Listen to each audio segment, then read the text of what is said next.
Fala aí, meu povo. Barcelona reserva, ou começou reserva pelo menos, ganhou do Valladolid 2-1 e acabou. Fim do vídeo.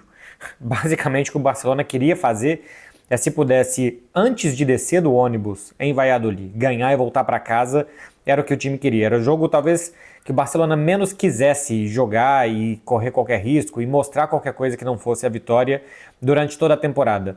Porque o Barcelona está pensando na Inter de Milão, porque a próxima rodada é o clássico com o Real Madrid, e ao final da temporada um adversário já rebaixado, um jogo num horário muito ruim para o Barcelona. Esse jogo era às 6 horas da tarde aqui do horário da Espanha. Mudaram para as 9 da noite. Isso faz com que o jogo termine às 11, que o Barcelona vai sair de Valladolid quase meia-noite. Os jogadores vão ter uma má noite de sono e de recuperação também, isso é muito importante. O Hans Flick, inclusive, reclamou muito da mudança de horário desse jogo. Não tinha porquê esse jogo não ser às 6 da tarde, esse jogo não ser num horário melhor para o Barcelona, porque no final das contas é bom para a La Liga que um time espanhol dispute bem a Champions, e disputar bem a Champions passa por descansar bem essa noite.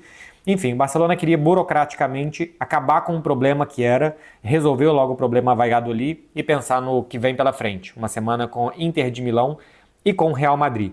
Hans Flick não quis correr risco de descansar os jogadores, de cansar os jogadores, melhor dizendo, de lesionar alguém, então ele colocou 10 reservas, só o Pedri como titular, mas aí corre o risco do time não conseguir definir o jogo, tomar um gol como tomou, um acidente, uma bola desviada, e aí ter que começar a colocar os jogadores e correr algum risco na partida, como o Barcelona correu, né? Tava 2-1 e aos 93 minutos de jogo o Ronald Araújo teve que salvar uma bola que seria um cara a cara para o Valladolid, porque o Barcelona não conseguiu resolver o jogo antes.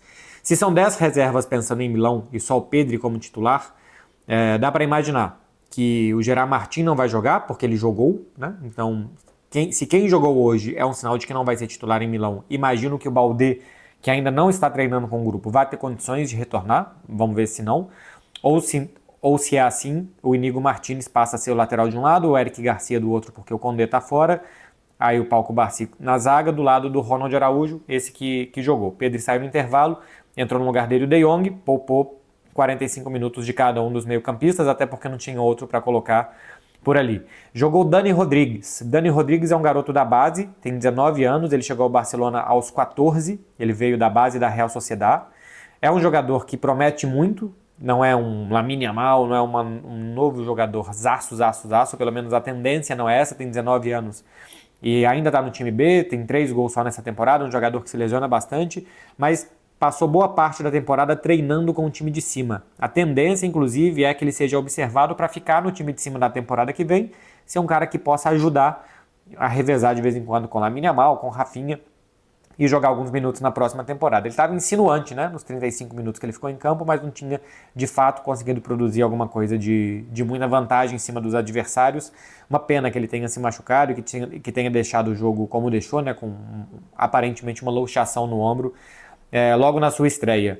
Nenhum dos reservas que jogou, eu acho que mostrou que deu um passo à frente para ser titular contra a Inter de Milão na terça-feira. Talvez o Firmin fez o gol, foi bem, e o Dani Olmo tem sido muito discreto nos últimos jogos. Foi bem contra o Mallorca, fez aquele gol, tinha ido bem contra o Celta de Vigo também, mas depois contra Real Madrid, Inter de Milão. E nesse jogo que o Barcelona jogou meio assim, muito discreto o Dani Olmo. O Barcelona precisa demais dele, tá? O Barcelona precisa do Dani Olmo, que acha espaços curtos, que consegue conectar passes e tabelinhas muito rápidas, girar e finalizar com qualidade.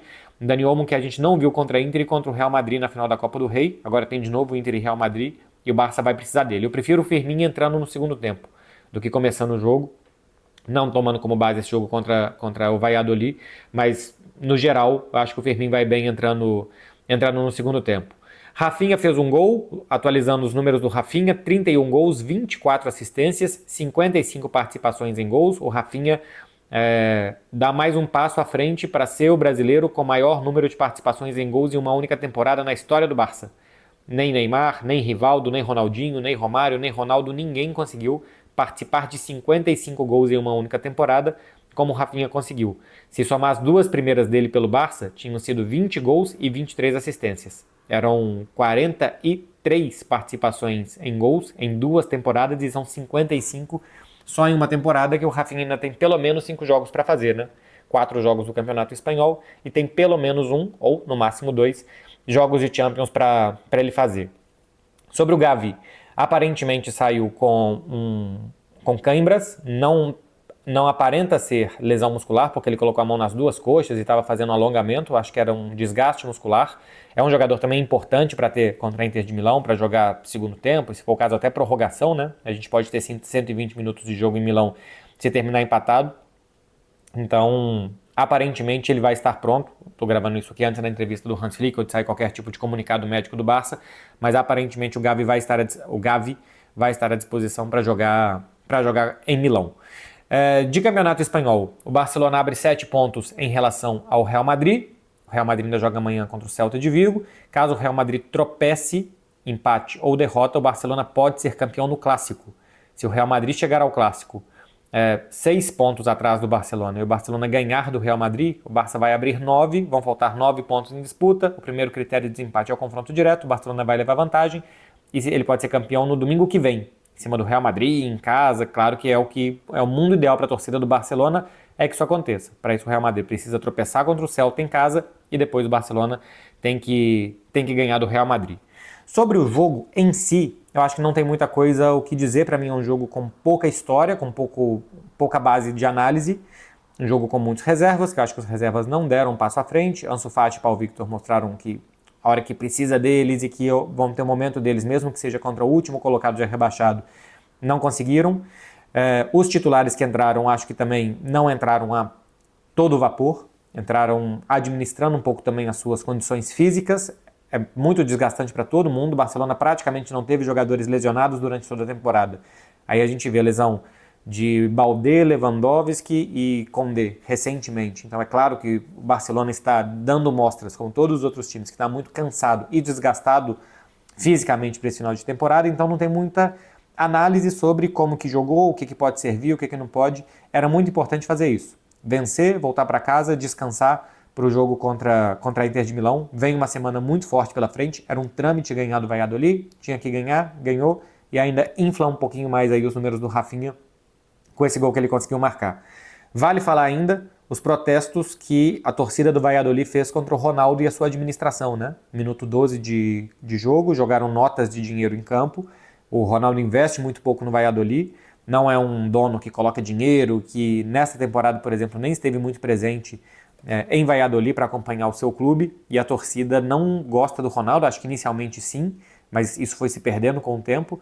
É o segundo rebaixamento do Ronaldo, né? Do Valladolid na gestão do Ronaldo. Caiu no primeiro ano, subiu depois, agora cai de novo. O Valladolid é o clube mais rebaixado da Espanha, se eu não estou enganado. Acho que é o mais rebaixado da história do futebol espanhol, que de novo não conseguiu se manter e caiu muito cedo nessa temporada.